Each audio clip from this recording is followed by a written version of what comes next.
Hi, good afternoon, everyone. Thanks so much for joining us. I'm Emmy Probasco. I'm a senior fellow at the Center for Security and Emerging Technology, and I'm really pleased to welcome you all to this afternoon's webinar on the Replicator initiative.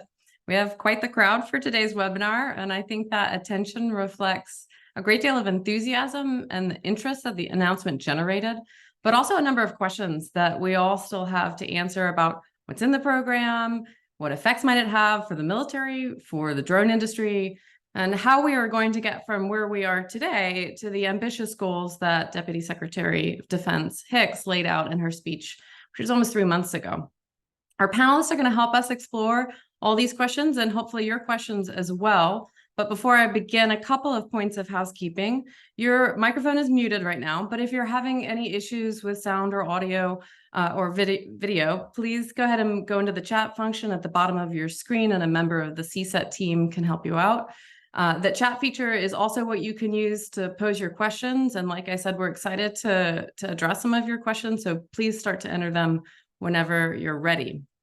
And now with that, let me introduce our panelists, who I'm excited all come from different vantages on this particular issue. First is Dr. Jarrett Riddick.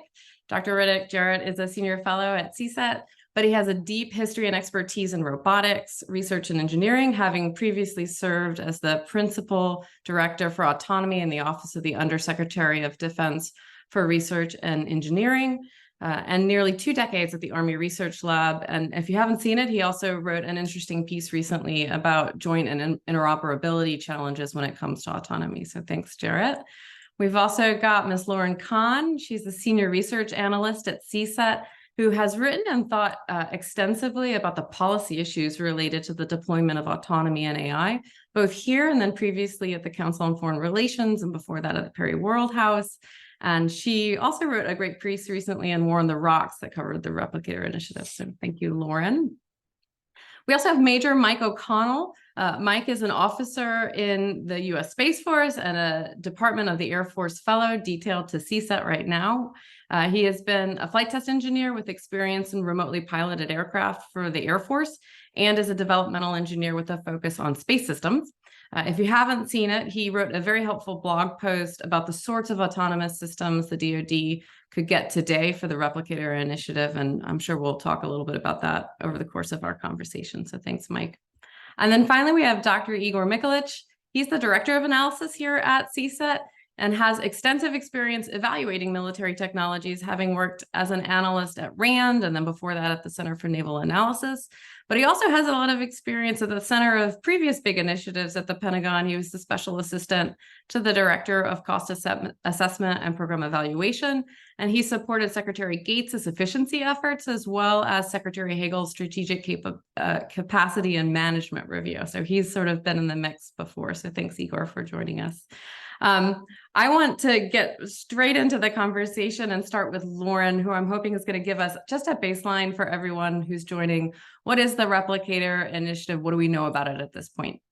Great. Awesome. It's a pleasure to be here. And thank you so much for the warm welcome and setting up the stage, Emmy. I have the pleasure of, I guess, laying the groundwork for what we know, which unfortunately is not much yet, but hopefully enough for it to, definitely enough to have a very rich conversation. So as Emmy mentioned, the U.S. Department of Defense recently unveiled their very ambitious initiative, aptly named Replicator, which is really aimed at rapidly scaling capabilities in the face of strategic competition with the People's Republic of China, which the National Defense Strategy and the security strategy and the Department of Defense in general has labeled as the pacing challenge for the Department of Defense. Replicator's first task will be to quickly scale and to field thousands of all-domain attritable autonomous systems, which, as the title of the webinar today just suggests, really just means small, smart, cheap, and many systems, right? So within the next 18 to 24 months. And again, as Emmy mentioned, time's already flown by, so about 15 to 21 months now, it looks like. These will hopefully leverage artificial intelligence, robotics, and commercial technology, again, translating that from the commercial sector, from developments that the DoD has been working on into actual programs and actual systems that are used on a wider scale. So this initiative, I would say, is contextualized in a broader series of institutional pushes the department has been taking to make advances in emerging capabilities and realize them again into ready-to-use systems. The initiative's intent is really Realize is really focused on realize and ready to use capabilities. It's not trying to create anything new out of thin air. And it's, again, really to keep pace with China's efforts to intelligentize its military by leveraging an array of cross-cutting technologies to pursue its policy goals in the Indo-Pacific. So important to caveat up front, this initiative is not a new program of record. It doesn't use any new money. It doesn't use new bureaucracy. And so, but will really be a template for hopefully how innovation to help scale systems, again, that are ready to use across the Department of Defense. So again, the goal is really to bridge this valley of death that often exists and that often plagues the Department of Defense between developing an idea and a concept and having research and development efforts, and really, again, putting that into a capability that's ready to be deployed. I will say that another thing worth mentioning is the deputies, innovation steering group, which is brand new, is going to be comprised of the vice chairman of the Joint Chiefs of Staffs, and the secretary, Kathleen Hicks, will be co-chairing. And so every DoD stakeholder will have a seat at the table, combatant commanders, military departments, service secretaries, and service chiefs, and the OSD components heads as well. So those will be directing the kind of project initiative, as well as been working closely with the Defense Innovation Unit. But that is really what we know today, the baseline understanding. And so I'm happy to turn it over to my co-panelists. Yeah, and I think we'll dive in more on sort of what we know and what we've seen in speeches, what we've seen in public remarks, but also some of the things that we've learned from some of our conversations with the Defense Innovation Unit. But basically, you're saying, small, smart, cheap, and many, and then focused on the Indo-Pacific, as well as a kind of interesting approach to the management and governance of this. But before we kind of keep going into the various aspects, I want to turn to Mike, because he knows I'm a stickler for defining terms. And I'd like Mike to address, what does it mean to have small, smart, cheap, and many? What is a tritable? How would you define that? And what could DoD potentially do within those constraints? Sure. Thanks, Emmy. I know you're a stickler for definitions too, having written a few papers on, defining what language means. To start out, I do want to give the disclaimer: the views I'm talking about today are mine. They don't necessarily represent the views of the Space Force, Department of the Air Force, or the DoD. So, having said that, small, smart, cheap, many, and attritable, right? So if we start with the very first one, small. Unfortunately, I don't have a super tight definition, but I can tell you what it's not, right? There's not a strict definition, but don't expect something B-52 sized. Don't expect something destroyer sized. Look for something that you can think of as on a human scale, whether that's a drone that can be carried, one that can be maintained fairly well with just a few people. That's the scale we're talking about. Smart, and we can kind of link that to autonomy. So we can also think of that on a spectrum. Autonomy could be just a simple autopilot. It could be the cruise control like you have in your car. It can be for drones, or for aerial drones. It could be automatic takeoff and landing systems. It could be more complex. Could be something agent or rule-based. Could be an AI that is trained and able to run at the edge on the device, or something that has to link back using a bigger offboard model. There's elements of smartness and autonomy in the command and control of these drones as well. So it could be as simple as telling a drone, move from point A to point B, or it could be as smart as, go to this place, see what you see, and respond based on what you perceive the environment as. So if we want to just kind of strictly define it, autonomy is the ability for a system to accomplish its mission, having been tasked by an operator, and then there's not significant further human involvement. So we've gotten small, smart, next is cheap. So low cost is a little bit circularly defined. It's whatever you can afford to get thousands of them. But it's also linked pretty closely to the concept of attritability, the ability to lose a few of them and not, break the bank, but also the sustainment tail. So the deputy secretary has mentioned she doesn't want super long sustainment tails. Those are the things that drive cost.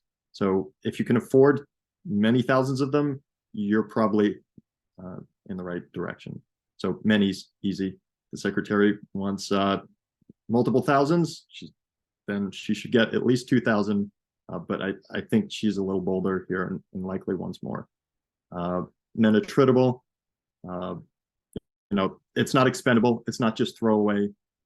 She talks about wanting a 3 to 5 year use window. That gets back to the sustainability, the cost element here. But if you want to be able to reuse it, that also means it has to be smart enough, have the controls to go to its mission and then get back to allied control. So you need some level of reliability, but it doesn't have to be 100% always makes it back. So the other questions you've asked are, what could she buy? She talks about all of the domains are in play here. From systems afloat, ground vehicles, aircraft, satellites, even more subsystems like active protection system. With that, you can look at the different applications in the Indo-Pacific. So you could buy small quadcopters and just get thousands of them, but they're not likely to be able to cross the distances involved in the Indo-Pacific. You can buy things like larger platforms like the XQ-58 that came out of a partnership with the Air Force Research Lab. But then you're going to be challenged on cost. So in between, there's likely a sweet spot that you can buy kind of mid-range drones, if we're talking aerial vehicles, likely things with wings, and then you have a similar situation with maritime drones. So you've got small, you've got big. The answer is probably somewhere in the middle. Now, there's also what can you not really buy? There's definitely use cases for ground-based drones, for aerial logistics, but those are going to be challenging given the water involved and the distances in the Indo-Pacific. I could be wrong here, but it'll really depend on what the mission requirements are and what the creativity of industry can deliver. And because, as Lauren mentioned, we want to do this in 18 to 24 months, it has to be what is ready now or very, very, very, very soon. Thanks, Emmy. Yeah, and Mike, just to pick up on that point of what's ready now or ready very soon, I think it prompts this question of why now? And I think I've already seen a question in the chat, like, why are we doing this now? Some people would say finally at the end of why are we finally doing this? But others would say what prompted it to happen now? And I think, Jarrett, you've been in this for so long, you really understand what's been going on. So can you talk a little bit about that question of why now? And also why DepSecDef? Why would she be the one to really kind of take ownership of this? Yeah, so thanks for the question, Emmy, and thanks to everybody at CSET who set this up. Hello, and thank you to our guests. So I'm coming to you live today from MIT Lincoln Lab, and in the lobby, there is a display of the Predicts drones that we may have seen on 60 Minutes years ago. About 100 of these drones, did maneuvers on 60 Minutes. It was very impressive. So it's really appropriate that I'm in this place where they do technology for national security, and there are there's a swarm of tiny drones on display. So back in August, when the Deputy Secretary announced Replicator, it really came sort of as a surprise announcement, but it was far from a shot in the dark. Really, it was a shot that heard around the world, if I had to use a cliche, because the notion of having thousands of these drones fielded in 18 to 24 months is so ambitious in its scope. It really offers this sort of game-changing way to think about capability and possibility on the future battlefield. So this clear declaration from the Deputy Secretary was clearly an intent to create an offset against one of China's greatest strategic advantages, and that's mass, having more ships, more planes, more missiles, more people. So why do I say it was a shot that heard around the world? Well, one, it came from such a high level. You say DepSecDef. I mean, when this announcement came, it was one that had to be taken seriously because of where it came from. And then look at, where we are today. There are hundreds of us just here today to discuss this. And we've seen mobilization. We've seen lots of writing coming out of thought leaders in the policy community, at least one congressional hearing, which we'll probably discuss some today. So across DoD, we have this establishment of the DepSecDef Innovation Steering Group, co-chaired with the vice chief. So again, why at that level? Because this gives us sort of the gravitas, the serious focus on this over in a condensed time period to really learn how we can accelerate and how we can get these sort of processes in place that help us to be able to do things quickly in the environment that we're in. We have the establishment of the Innovation Working Group that's led by DIU, and we see DIU moving out to operationalize it. So we've seen movement that I think is happening because of the level at which the announcement was made. And then in industry, we see movement too, in response to what industry calls a clear sort of intent, a clear demand signal. And having that come from the depth sector sort of really codifies the clarity of that signal. So soon after the announcement, you mentioned I did write a blog post.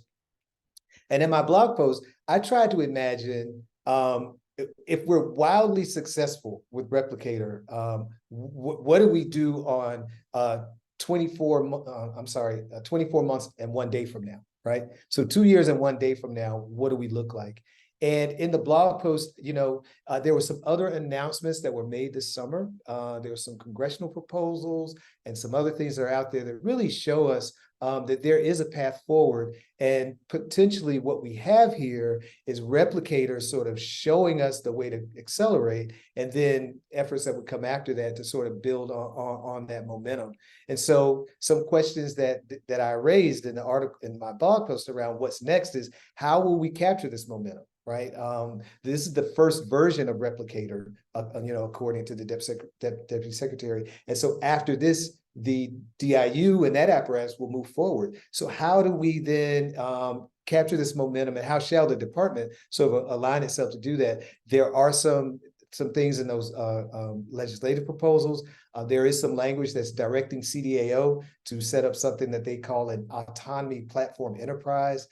Might these be places where we can think about, after we have this great Replicator effort and success there, moving it into an organization that can do the coordination going forward. I also believe that this effort will spur what I call a stakeholder evolution. So heretofore, we have had significant investment by DoD in autonomy and robotics programs that have led to countless breakthroughs, technical breakthroughs that really put us in a position to be serious about considering autonomy as a battlefield capability in the future. So now this Replicator initiative says we can now transition from these innovation and research stakeholders to our stakeholders in the operational and acquisition community. And so, we've heard from DIU, they're working very closely with the operational community to understand from the warfighter what the scenarios are, what the needs will be. And then from there, we go to the acquisition community, which are the folks who help us to buy things or do the buying. But they're buying to now an operational need that has been established with the operational community. So this effort, spurring this sort of stakeholder evolution is also critically important. And so really, this is building on years and years of investment and success in this area and moving us to where we can actually take this very, concentrated effort to think about fielding in a really novel way that addresses a strategic sort of advantage for us in addressing one of China's clear advantages in mass. And then, building on that momentum to have this effort go forward in the department. Thanks, Jared. Yeah, I definitely share your enthusiasm, and I love that you're looking at 24 months plus 1 day. But there is also a community out there, and I think we heard this a little bit in the congressional hearing, that's kind of like, can they do it? Can they make it work? The DoD, even the DepSecDef admitted this is a big, bold goal to move this fast. And Igor, you've been there, you've seen this, you've seen a lot of different iterations of these kinds of attempts. What does the history of these sorts of initiatives look like from your perspective? From my perspective, they've got the critical piece here to actually get this done, which is the Deputy's Innovation Steering Group. This is as the Secretary herself mentioned, this is a proven technique that the department has used before, used it historically, used it most recently, both for MRAPs and for the larger counter-IED fight. And what it does, having a group like this with all the relevant people in the room and the Deputy Secretary and the Vice Chairman co-leading this, is it really focuses the department and the decision-making processes on this issue and what needs to happen. Processes that normally take a long time, not because it's a slow bureaucracy, because there are some serious issues they have to grapple with. Now get focused. So, for example, what I imagine based on history they're doing is some of the first things is they're going to sit down and have the combatant commanders, in particular Indo-PACOM, really crystallize what it is they want to do with these kind of capabilities, right? What are their needs? What are their wishes? And what are the concept of operations they have for them? And make it very precise, very sharp, a set of options of what different things they want to do. They can then turn around to everyone else in the services, the various innovation centers that are going to be represented there and say, okay, all of you need to come back and tell us, what do you have in the pipeline cooking and how does it rack and stack against these needs? Not only how does it rack and stack, but what's the technical readiness level of these? How close are these to actually coming out the door? And what are the options for scaling these? And not in the usual Pentagon, come back in 30, 90 days. This is going to be a next week kind of thing because the deputy is going to have a meeting the very next week to bring it in. And then the hardest part will happen with all the players in a room of, okay, none of those I predict are going to exactly meet what the combatant commander wants. And there's going to be this debate of where do we go? How close do these different options get us? How much development risk is there? What is the scalability of those? You're going to have to fight through those things. If they need quick analyses, right? The deputy secretary has a whole bunch of people they can turn to and say, do this. And again, do it by next week so they can make a decision and the decision makers are there. And full sense of the bureaucracy, right? At some point, this will need to become clear requirements. The vice chairman's there, right? He owns the JROC, he owns the JSIDS process, right? With him there, you can make this a requirement. Literally, again, I keep saying the next week, it could be the very next day, right?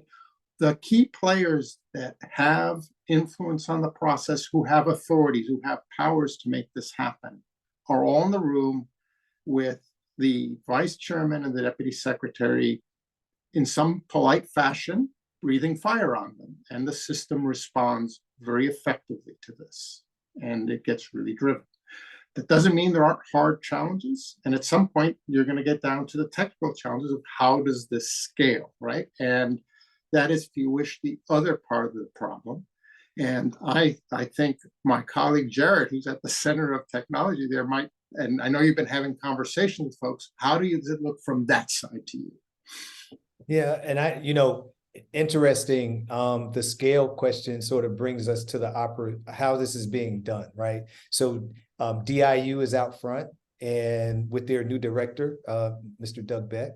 And I will say that what I've heard from them is extremely encouraging, right? What we know of DIU and their Defense Innovation Unit is that they're oriented to really engage across the innovation ecosystem, across really, though, the network of industry partners, especially non-traditional, sort of our venture-backed industry partners, the folks who have been sort of maturing these technologies in the commercial space. So they have a very deep connection with these organizations, with these types of groups. The other connection that they're growing right now, which is extremely encouraging, is this deep connection to the operational community. So the combatant commands, to the actual warfighters. And so when we think about sort of those types of connections, will certainly be necessary to understand what we want to buy and how many of them will buy and what the scenarios are. And so those things that I've heard from them make me really confident.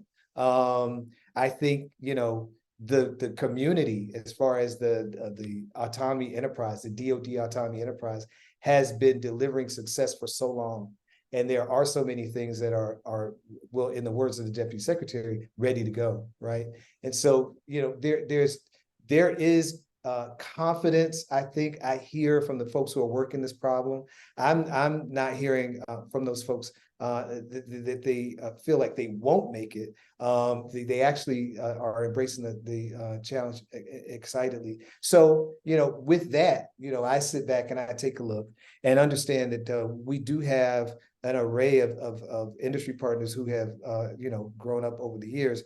And, I'm excited about this. I think the community is excited. I see industry moving. We're probably logging successes daily in DIU. And so we'll see from here where we get to. I was just going to add, Jared, at the back end of that, this is where again the steering group can really weigh in. As the Deputy Secretary mentioned, there is no lack of money. There's funding available. The authorities are all there, but sometimes things aren't quite in the right bucket, right? And the DepSec is the one who can say, okay, we're gonna package this. We're gonna do some reprogramming. We're gonna get the color of this money changed. All those kinds of things. Again, the right authorities and power are in that room. That as these decisions get made, the supporting bureaucratic processes can be driven to make it all happen.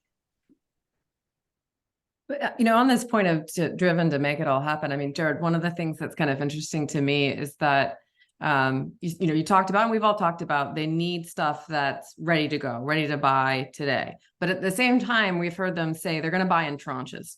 So they're going to not buy all of them at once. And talk to us a little bit about the flexibility that gives them, as well as how fast, the platforms that Mike talks about in his blog post show us that there's some really capable stuff out there, but there's not a lot of, for example, of attritable drones that are going to be up in the air. They're going to have the legs to get to wherever they need to get in the Pacific. It's a really big AOR.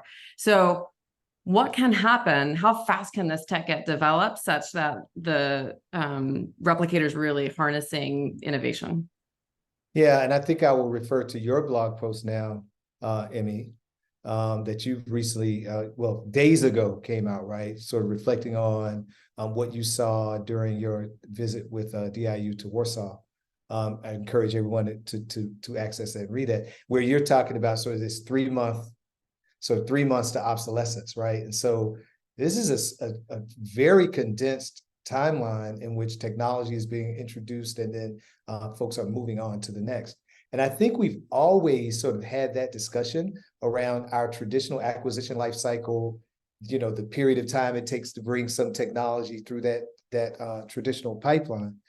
And so, how do we, as Igor is pointing out, use existing authorities and existing flexibilities within the acquisition process to condense that time? I think that is one of the most exciting things about Replicator, is once we start to learn and get the processes in place, get those best practices, and then taking those and pivoting now into a process where this becomes a part of, everyday business within the Pentagon in terms of delivering autonomy at scale, right?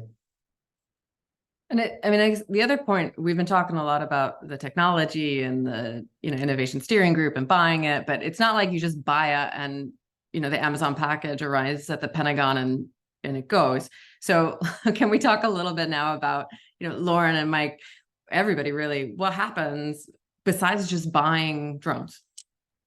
Yeah, I'm happy to hop in here. Yeah, while the drones are all very well and exciting, I'm actually more excited about the nitty-gritty kind of boring behind the scenes stuff about the process itself, as Jared mentioned, right? Technological innovation, I always like to caveat, does not necessarily constitute a military innovation.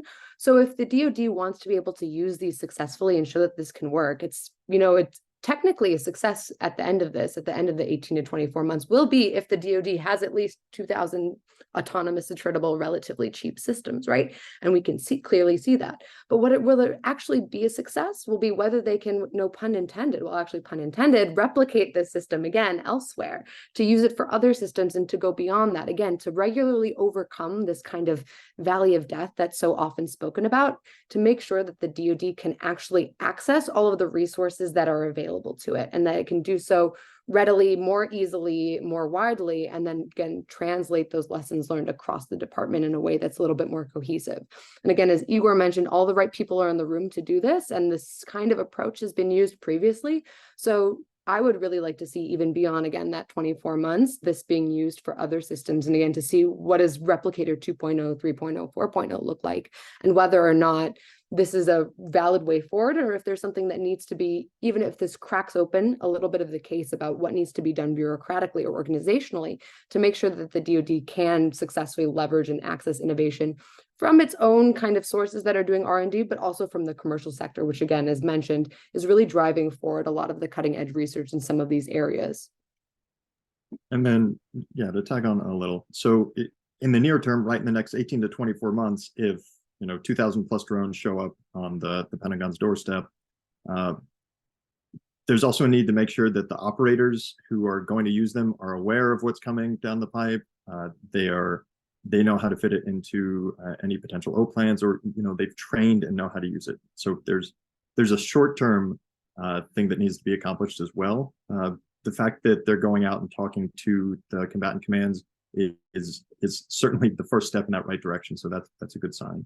In the longer term, past the 24 months, I like Jared's 24 months plus a day. This really helps signal industry. If we're delivering in tranches and you expect every 24 months or so there to be a new capability, a new tranche, this helps get at one of the problems that I think Dr. LaPlante at ANS has identified, where you have huge waves of demand for demand out of the military for capabilities, for either commodities or new systems, every time the world gets extra interesting. And then you have these peace dividends where industry has to scale back because the DoD is scaling back. If you can have this constant demand signal, it's much easier to plan for, it's much more efficient. And I think it also helps keep a more healthy industrial base. And ultimately that'll also be useful as a replicator or as something we can replicate in the future. And Emmy, you mentioned the tranches, right? This is where, right, as they're sitting there, the steering group can actually think this through and say, look, we're not going to have that long-range drone you need right away. But we have short-range drones, and quite frankly, flying all the way to where the business is happening is the boring part. It's technically hard, but it's the boring part. We're going to get you short-range drones so you can start sharpening the ConOps of what you're going to do in the end game when you have all these drones, so that when the other ones deliver, you've ironed that out. And in fact, there's enough time from the first tranche, hopefully, to get the ideas learned into the third tranche. And back to, it all ties together, right?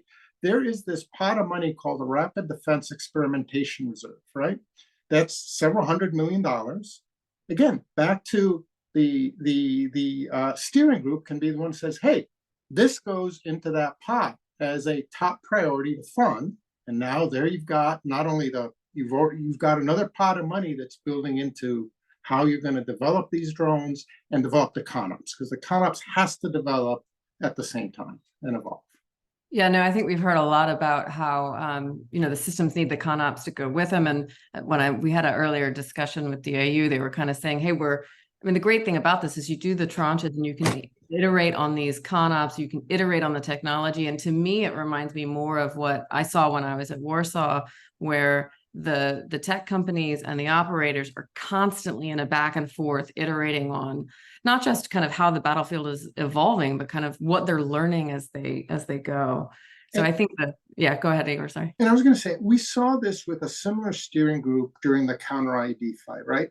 And you deploy certain kinds of jammers and the adversary will evolve. And that steering group in that context had to do these difficult decisions of, okay, do we keep deploying these that work for 50% of the cases, but not this new 50%? Or do we pause and move all the resources to develop the next generation of jammer and try to accelerate? What do we do? And that has no clear answer, right? But this group was the one who got all the people and could drive that decision fast, which was key to doing whatever it was they were going to do, to doing it quickly. And again, it's not like the bureaucracy doesn't want to do the right thing, right? Soldiers were dying. But normally, what is it? We all write our point papers and say, these are the pros of option one, these are the pros and cons of option two, and then they get debated, and then they get combined, and then everybody writes their reclamas and their, the outstanding opinions, and then eventually it gets to somebody to make a decision. The DSIG can drive that decision really quickly and help this move on. All right, I don't want to go ahead. Sorry, I guess Jared wants to jump in, and then Lauren, I want to ask you about kind of lining this up with some other strategy initiatives. Go ahead, Jared. Yeah, I just wanted to jump in this to sort of highlight some points that have been made. There was a mention about buying in tranches gives you like a demand signal, and just that's really an important point, because when you think back to when AFWorks and Air Force started Agility Prime, there was a lot in the news from Dr. Roper talking about the fact that the small drone market had left the United States and gone elsewhere, because we just didn't have that DoD customer showing that, you know, DoD is willing to pay a premium, DoD is really in. And, you know, I was in the research space during that, so I could totally vouch for that. And so, you know, Air Force started Agility Prime to start to get into eVTOL to sort of, you know, head that off in another area that they saw as critical. And so, you know, coming back now, you know, to this space where we're talking about small drones, and we're not just talking about quadcopters, by the way, we're talking about all domains. And so what this really does, and Emmy, you make a very good point about the tranches, it really also signals to industry that, you know, DoD is going to be a player in this space. This is the strategic interest for DoD. And then when we think about, you know, who's leading this, you know, it's DIU. DIU has this legacy here. They talk about DIU 1.0, 2.0, and 3.0, where 3.0 now is about scaling and really sort of being able to give these sort of consistent demand signals across industry. And then with the warfighter in the space, the warfighter and the operational community really helps us to think about end state, right? And so what does the end state look like? Really is the piece that no one else, right, can really work on or speak to, and that is so critical to the conversation.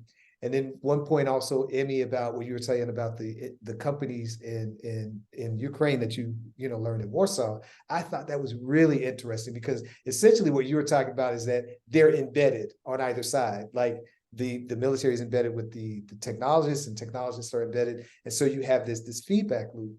And I think this type of public-private partnership will be very critical to what we're doing here. It is really an all-of-the-above approach at this point for DIU. And I think that as they do that, they'll learn, here are things that work, here are things that don't work as they move. And over time, we'll be able to get quicker and much more efficient at getting to the goal. Yeah, but one of the things, I mean, I was also super impressed with the level of iteration between the warfighter and the technologists in Warsaw. But, you know, warfighters see what they see on the ground, and they see it from a certain vantage point. But there are bigger issues sometimes that are at play. And so that, you know, Lauren, this is where I'd love to pull you in a little. Like, there are the systems that the warfighter wants, because they're looking at it from their vantage point. But from a more strategic perspective, what are the right systems to focus on in terms of feasibility, but also national security strategy, national defense strategy? Absolutely. I think this is like a piece where there's potentially a little bit of tension here, where there are the low-hanging fruit, which technically meet the public metrics of 1,000 systems by, you know, the certain date, but not necessarily what you actually want. You need to find that balance along this cost curve here about systems that are not only those that are ready to scale, and also capabilities that, with, in theory, accelerate experimentation, testing, and evaluation could be ready to scale, but also those that are actually going to be used, that you want to use, again, if we were thinking about the longer term success of this sort of initiative, and about whether it will be used in other kinds of circumstances or cases, especially when you're thinking about how this Replicator initiative has been framed, again, with an eye towards the Indo-Pacific, and what sorts of systems might be useful there. I mean, Mike did a great analysis up front about some of the thinking about the kinds of systems that might be relevant. Again, these might not be necessarily the cheapest ones or ones that are most ready. So it's a trick about finding that piece there along, okay, what is good enough to show proof of concept, and what can be in the next iteration of this that we can actually move forward. But again, there needs to be a broader kind of sense about, where do these fit into the broader force deployment? Again, con ops, like, where does this fit in? How will individuals be using them? Will they be willing to use them? Will they be able to use them effectively? What sort of trainings are ready to go to ensure that the operators are using them effectively and will ultimately rely on them? It's not great if they have all of these systems that they're not going to use or don't do basic things that the operator actually needs. And so that will be really, really important. And I really think that that's where the Deputy Innovation Steering Group can come in and quickly identify and prioritize those capabilities that meet those needs. And I also think I saw a question in the chat mentioning, you know, the armed forces' task force that are going to Task Force 99 and 59 and things like that, that have been kind of working on these concepts already about looking at increasingly autonomous systems at a larger scale and has been working to develop those. So it would be really smart, again, to have conversations, I think, with those that have been developing these, that have tried to take, on a very small scale, commercial sector technologies and ready them and think about them in a broader concept and test them, to think about what might be useful. And I think that might be a really helpful starting point, and there'll be some interesting lessons learned there. But again, the key there will be then to take those lessons learned and to spread them out and disseminate them and make sure they don't stay siloed in those task forces. Yeah, no, there's been a ton of activity around, and thanks for addressing the question in the chat. To that point, we're getting tons of questions, so I'm trying to integrate them as we go. But I thought one I might pivot to that follows on the conversation here has to do with some trade-offs, because not everybody is familiar with the trade-offs that have to get made when you're buying certain capabilities. And Mike, you did a really nice job in your blog about doing some of this analysis. So we had a question from Byron Callan about, what are the trade-offs between distance, payload, mission for airborne drones? CSET mentioned a 50-mile range. I'm not sure where the 50-mile range, I think that comes potentially from your blog, but can you just talk a little bit about what are some of the trades in aviation, but then also mention something about, we've got another different question about surface drones. So I'll start there. Yeah, absolutely. So I think, so the drones as platforms themselves are important, right? They need to be able to get close enough to a potential fight to make a difference. It's important to pay attention to the payloads that they would carry, right? A drone in and of itself can only do so much. It can be there. But if you have an ISR mission, being able to carry a sufficient ISR payload in order to do the mission, to get the resolution you want, et cetera, is important. If you're doing some sort of electronic warfare, you're going to want a certain amount of power, a certain amount of energy that you can get out to do that. Likewise, kind of rinse and repeat for any particular mission. It's important to have the payload capabilities, have them be powerful enough, big enough to get the job done. Now, the heavier, the more power each of those payloads consumes, the shorter the legs, the shorter the range is going to be for certainly an air vehicle, but you also need to make sure you're managing your power and energy consumption and all that for maritime drones as well. If you can fly higher, you're going to be able to see more of the ground. You'll be able to affect more things at once. That's especially important if you're doing ISR, if you're doing electronic attack or electronic warfare. If you're something on the sea surface or subsurface, you're naturally going to be limited just by nature of the horizon. So there are knobs to turn here where a bigger vehicle can carry bigger, more capable payloads, but then it's going to be more expensive, but it's likely to have better, longer range legs. Now, in the Indo-Pacific, that is one challenge, right? You kind of have a minimum distance of the nearest piece of land or a ship you launch it from. You need to be able to get it to where it can do relevant things, get it into the fight. In Ukraine, right, the fight is maybe 10 kilometers away. You're going to have a line of sight to your drone. You may need to be able to do things more autonomously in the Indo-Pacific because, the fight may be so far away or the electronic environment may be so contested that you just cannot control your drone with a direct line of sight. You can't do an FPV drone. The other element is if you have thousands of drones, or even if you're just using some subset, 100, it's hard to find 100 pilots and put them all in one place. So the task forces that Lauren talked about, they're doing a lot of important research, development, proving out, and just operationally using many drones all at once, doing the command and control to use them effectively. And that's also going to be an important factor here. So can you do the command and control? Do you have the payloads to accomplish what you want in your mission? And then, can you get into the fight when you need to? So those are a bunch of the knobs you can turn. Some are technically solvable. Some are, most of them are technically solvable. It's just, you have to figure out where on that cost, size, performance curve you want to be. Well, and then there's technical solutions, and then there's just organizational solutions Right. that, the non-technical stuff has to get solved too. But there was a to your command and control point, there's a related question about interoperability, which I think is important. And I think Jaspreet Gill asked how important will interoperability be when it comes to Replicator? Open that to the group, but I'm sure Igor's got some good sea stories there too. So I'll get it started and hand it off to whoever wants to take it after. So because of the 18 to 24 month timeline for this first tranche, you're kind of limited to what exists now. So I imagine that a lot of the interoperability, any of the translation between formats, being able to command and control different systems, all that smarts is going to have to be built into the command and control system.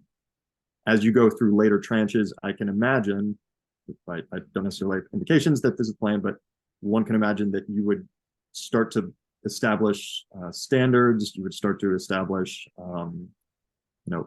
interoperability requirements. But again, as you turn up the requirements, you make systems more complicated and you draw out the timeline, right? And that's not necessarily Replicator's intent. I would add that how much interoperability you need depends on the ConOps they develop. And we can go back to, if you have thousands of these, you can go to the very old-fashioned ConOps of, speaking of airborne ones, right? This is a chunk of airspace that we're going to reserve for the drones to operate. They're going to be programmed not to go too far to the left, too far to the right, and stay within their airspace. And that will sort of do the old-fashioned form of deconfliction. As Mike points out, over time, you're going to want it to be more sophisticated. I mean, ideally, the Air Force is already playing with the autonomous wingman kind of concept, which is a very high degree of sophistication. Over time, you'd see that in future tranches come in, but you can start already getting useful capabilities with very limited interoperability if you design the ConOps accordingly, right? So there's a RIA step, back to what Mike says, there are levers and dials you can set, and at first they're going to have to be set sort of modestly, but over time, to get full capability, they're going to need to be ratcheted up. I just want to pop in one other question, because it may be related or it may not be, and this is for the whole group, but there's a good question from Casey Mahoney here about stakeholders, and the kind of question, we talked a lot about the DISG or DISIG or however we're going to pronounce it. But are there other stakeholders that need to be engaged in this conversation? How could they be included? And then that probably is going to lead us into a conversation about the industrial base for this, but let's start with the stakeholders. I was going to go. Oh, go ahead, Igor. Go ahead, Igor. I was going to go right to the industrial base, right? Because if we're going to, the key stakeholders, if we are going to be producing thousands, and let me interject, right? What is success for this, right? Are we going to be successful if after 2 years we have a few thousand drones of various kinds in the force? Yes, in some sense, but I think that's the disappointing success. The really useful success is if we get this institutionalized, where you're continuously buying fairly large tranches of drones, knowing you're not going to, they're Mike's points out, attritable doesn't mean we're willing to have them shot down. It means we're willing to throw them away pretty soon if they're no longer good. And to do that and sustain that over years means the industrial base has to be there, and not just the industrial base, the supply chains and maintenance chains. And those people need to start coming into the conversation pretty soon. And I want to be clear, they may already be in the conversation. I'm just not aware. And I'll pass it to you, Jared. You may have some insights on that. Well, actually, I was going to build off a point that you brought up earlier, Igor, when you mentioned RDER, the Raider, the experimentation fund, and that what we have heard is that these experimentation environments and big exercises that we should expect to see the replicator flavor in some of these large exercises. And I think that, this will be really important, because in real experimentation, some of these questions around, I saw one of the questions in the chat about second and third order effects, the question that Mike just addressed about trade-offs. We really start to get some real data against those when we go into these sort of experimentation environments and these large exercises with with the replicator philosophy that it's been around, it hasn't really existed in the way it does now before. And so they're going to play their cards very close to the vest, obviously, as they have been. But I think that's one thing to look out for. Do we start to hear in exercises things that reflect this sort of philosophy around replicator? Because this will be where we know that some of these questions can be played out. The other thing, we're talking about industrial base. In my last job in the Pentagon, Rand completed a study for me on, I was one of the principals in the study, it was only for me, on looking at the industrial base for uncrewed vehicles. And great study, I would point folks to that. And in there, they did look at supply chain issues. And the conclusions of that study were favorable. I think it's something that in the context of this announcement, we want to sort of take a fresh look. There's some work we want to do internally at CSET around, manufacturing capacity, industrial base capability, and we're having internal discussions about that. One thing there is it's sort of hard to know, right? Because the folks who do this work don't necessarily put out there, here's what's coming off our line. And so I think though at CSET we're particularly well situated to do this because we work with what's publicly available and aggregating it to get a look. And so what we'll probably do is develop some proxies to be able to understand the nature of what's possible. And I think those proxies will be really useful to the community to start to get after some of these questions. But I do hear confidence from folks that makes me believe that there is a belief that the industrial base can, at least for the initial portions of the effort, get us off the mark. And then, as Amy was pointing out, these tranches give that sort of demand signal to get us down the road. I'll link in one of the other questions that we got. It's great to get it, but then sustain it is the next question. And so someone asked, I think Jamie Jernan asked a really interesting question about, who's thinking about the sustainment after launch? Anybody? Well, I certainly am, right? And so that's why I explored some of these questions in the blog post, but I really wrote that blog post to just create a conversation. And I think this is an appropriate conversation because we are banking on success here, right? Folks are all in. I'm very impressed with what I'm hearing from DIU. And so if we're successful, this is a momentum for this type of capability that we don't want to leave aside. We have a robust DoD autonomy enterprise that has worked in the innovation and research space. We need that same robustness now around a community that's coming from our operational acquisition side. I think that the replicator can start to build those pieces and really identify where we have successful sort of connective tissue to make that happen.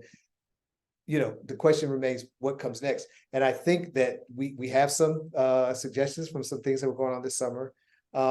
CDAO is, I think, well positioned and show us the leadership that this could reside there. But we also have this obscure group within DoD that I helped to lead when I was there, the Joint Robotics and Autonomous Systems Enterprise, which was stood up with a memo from the Vice with the actual charge of coordinating autonomy activities across the department, working on issues around interoperability. So there are threads existing, right, within the structure that I think can support the path forward. And there are people who are in position to start to think about this. Is the sort of reason why I did the post and hope we have more conversation around 24 months and 1 day.